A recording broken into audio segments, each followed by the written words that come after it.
Assalamualaikum warahmatullahi wabarakatuh. Perkenalkan, nama saya Diantul Nawaroh dengan NIM 240102026 dari Prodi Pendidikan Bahasa Arab semester 3. Di sini saya akan menjelaskan tentang 10 jurnal ilmiah yang membahas tentang tasawuf dan tarekat. Yang pertama, pengantar tasawuf dan peran tarekat dalam pembinaan akhlak. Jurnal ini membahas tentang konsep dasar tasawuf sebagai proses penyucian diri untuk mencapai kedekatan dengan Allah. Tarekat dijelaskan sebagai metode praktis dalam tasawuf yang membimbing seseorang melalui zikir, wirid, dan disiplin akhlak. Penelitian menegaskan bahwa tarekat berperan efektif dalam membentuk kesabaran, kerendahan hati, dan kesadaran spiritual pengikutnya. Yang kedua, sejarah singkat tarekat-tarekat besar dalam Islam.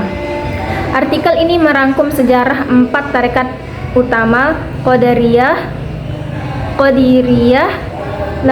Naqsyabandiyah, Syadziliyah, dan Khawlatiyah. Nulis menjelaskan pendiri, ajaran pokok, bentuk zikir, serta proses penyebarannya ke berbagai wilayah, termasuk wilayah Indonesia. Kesimpulannya, setiap tarekat memiliki ciri unik tetapi memiliki tujuan sama, memperhalus akhlak dan mendekatkan diri kepada Allah Subhanahu wa taala. Yang ketiga, makna zikir dalam tasawuf dan praktik tarekat. Jurnal ini mengulas fungsi zikir sebagai pusat kehidupan spiritual. Dalam tasawuf, zikir dipandang sebagai sarana untuk membersihkan hati dari penyakit batin, menguatkan iman, dan memperbaiki perilaku. Dalam tarekat, zikir dibimbing oleh mursyid sehingga pengamal lebih fokus, teratur, dan mencapai peningkatan spiritual bertahap. Yang keempat, hubungan antara tasawuf, tarekat, dan pendidikan hati. Penelitian ini menerangkan tiga konsep utama: tazkiyatun nafs, penyucian diri; riyadhah, latihan spiritual; dan bimbingan tarekat. Jurnal ini menegaskan bahwa pendidikan hati tidak dapat dicapai hanya melalui pengetahuan, tetapi melalui praktik yang berkesinambungan. Tarekat dianggap sebagai wadah yang efektif karena adanya bimbingan langsung dari guru spiritual.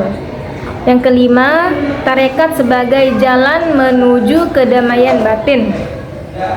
Artikel ini menjelaskan bagaimana aktivitas dalam tarekat seperti wirid, zikir berjamaah, kholwat, menyepi, dan muraqabah, menghadirkan Allah dalam hati, mampu memberi ketenangan batin. Studi kasus menunjukkan para pengamal tarekat lebih stabil secara emosional dan memiliki tingkat stres lebih rendah. Kesimpulannya, tarekat berfungsi sebagai terapi rohani yang menenteramkan. Yang keenam, kajian tentang maqamat dan akhwal dalam tasawuf.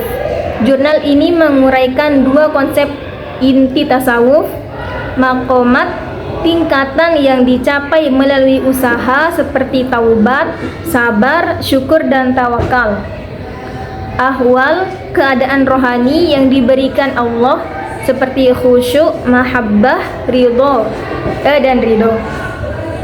Penulis menjelaskan bagaimana seseorang salik melalui proses bertahap dalam tarekat untuk mencapai maqam yang lebih tinggi hingga merasakan ahwal yang lebih dalam.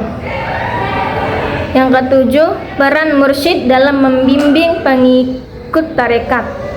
Jurnal ini menyoroti pentingnya kehadiran guru spiritual dalam tarekat. Mursyid dijelaskan sebagai sosok pembimbing yang telah mencapai tahapan rohani tinggi, sehingga dapat mengarahkan murid dari kesalahan dan menguatkan spiritualitas mereka. Penelitian menyimpulkan bahwa tarekat tanpa mursyid beresiko menimbulkan kesalahpahaman atau praktik yang tidak terarah. Yang kedelapan, tarekat di Indonesia, tradisi, perkembangan, dan tantangannya. Jurnal ini menggambarkan perkembangan tarekat sejak era Wali Songo hingga masa kini. Penulis mencatat beberapa tarekat besar seperti Qadiriyah, Naqsyabandiyah, Syattariyah, dan Syadziliyah yang berpengaruh di Nusantara. Tantangan yang dihadapi adalah modernisasi, pandangan negatif sebagai kelompok, dan kebutuhan adaptasi metode dakwah tanpa meninggalkan ajaran pokok. Yang kesembilan, tasawuf modern antara tradisi klasik dan kebutuhan zaman sekarang. Jurnal ini membahas bagaimana praktik tasawuf terus berubah mengikuti kebutuhan masyarakat modern.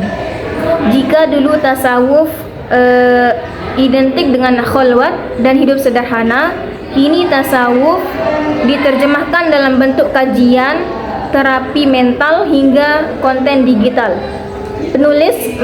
Penulis menekankan pentingnya tetap menjaga nilai-nilai klasik seperti keikhlasan, mujahadah, dan zuhud agar tasawuf tidak kehilangan ruhnya. Dan yang terakhir, kritik dan pembelaan terhadap praktik tarekat. Jurnal ini menyajikan kritik-kritik yang sering diarahkan kepada tarekat, ritual yang dianggap tidak berdasar, pengkultusan mursyid seperti praktik yang dinilai bid'ah. Lalu penulis menyajikan pembelaan ulama tasawuf bahwa sebagian besar kritik terjadi karena ketidaktahuan masyarakat tentang ilmu tasawuf yang benar. Kesimpulannya, tarekat tetap sah selama mengikuti Al-Quran, Sunnah, dan akhlak para ulama sufi. Mungkin sekian dari saya. Wassalamualaikum warahmatullahi wabarakatuh.